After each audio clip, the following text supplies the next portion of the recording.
Dad of triplets that lost his wife shares the 4 words that keep him going.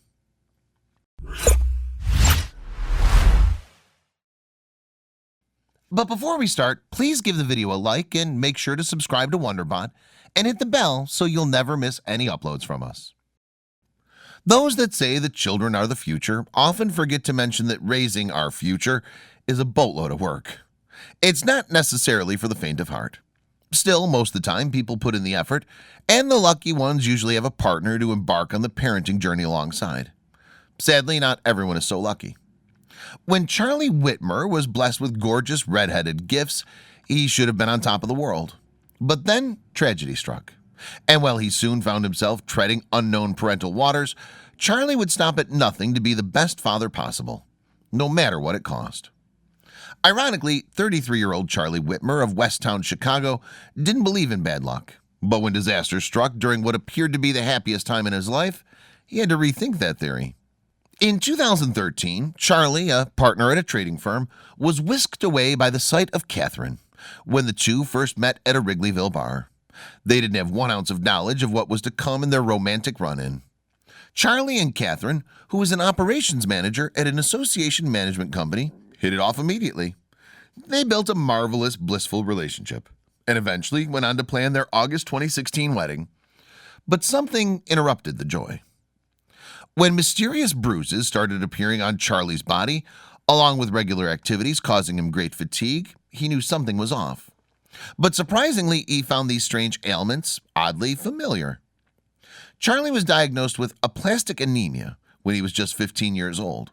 He'd gotten a bone marrow transplant at the time, which had treated the condition for a period. But symptoms had sadly returned to haunt the lovebird in 2016. After visiting several doctors, Charlie decided to treat his condition with medication. After their glorious wedding, the gleaming newlyweds aimed to get a jump start on making a family. But due to the drug he was prescribed, the Whitmers had to undergo fertility treatments to accomplish that goal. Incredibly, in December of 2017, Catherine learned that she was, in fact, with child, or more so with children. She'd had 2 embryos implanted in her uterus, which could have led to a slew of various results, but the Whitmers were miraculous. When an ecstatic Charlie asked his glowing wife how many babies she was pregnant with, he assumed it would either be 1 or a set of twins. She gleefully announced, "It's 3." Since one of the eggs had split in 2 and they were all successfully fertilized, the mama had 3 buns cooking in her oven. The pregnancy seemed to be going swimmingly towards the beginning. That is, until Catherine hit the 27-week mark. On Memorial Day of 2018, she awoke with a headache so severe that the couple promptly rushed her to the hospital, only to be given dismal news. "I was in the waiting room and someone came out and said, 'Your wife has a big bleed in her brain,'" Charlie disclosed. At that time, I didn't know anything about what a brain bleed meant. But Charlie insisted on staying optimistic, considering he had made a swell recovery after being ill. So why couldn't Catherine? Charlie and his golden-maned, blue-eyed wife were going to try to do whatever they could to have the healthy family they'd always dreamed of.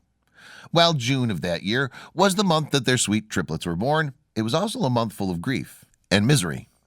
The triplets, adorably named JP, Bobby, and Arden, were born on June 4th, and unfortunately, all in need of immediate medical attention.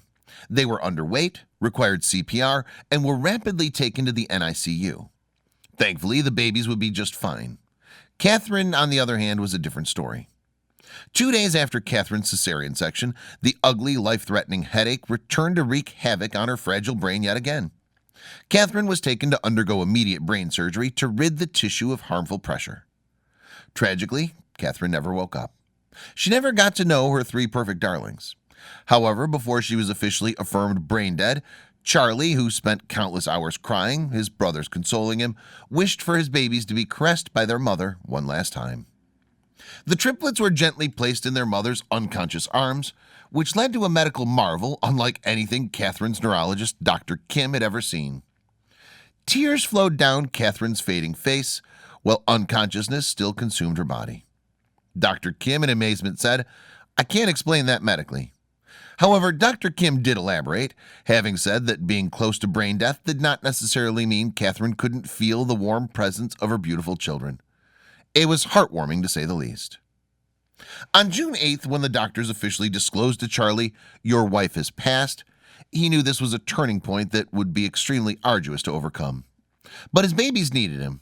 With death came life, and he had to be thankful for the 3 gifts Catherine had given him.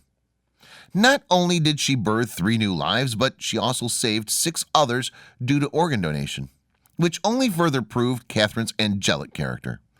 Charlie would have to go on without her blessing of a presence.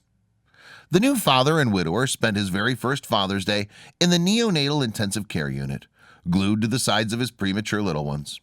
To make things even more heart-wrenching, this was the day after his wife's funeral, which several doctors attended. Nothing would be the same for Charlie from that moment on. Although Charlie loved his job, he left it to focus on raising his little ones with full focus. He admitted that his dreams had to change once Catherine passed. "You have to find hope, and you have to find some kind of joy," Charlie explained. "All of this happened for a reason. It's my job to find that." His search for reasoning was beginning.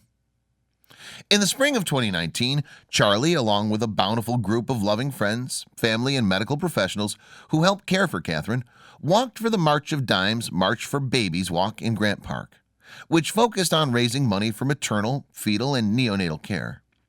Team Catherine incredibly raised $80,000. Prior to Catherine's tragic passing, Charlie was a chronic introvert, as Catherine was the people person of the relationship. But since the loss of his wife, Charlie worked hard to let people in his life, saying yes to gracious help from others. Charlie was growing as a person, partially for his children. Charlie Whitmer often thinks of how his late wife invested time, energy, and love into her relationships, and she inspired him to do the same. She'd figured out the important things in life, Charlie interpreted. "There's still more for me to figure out." At the end, we want to know your opinion about the story in the comments box below.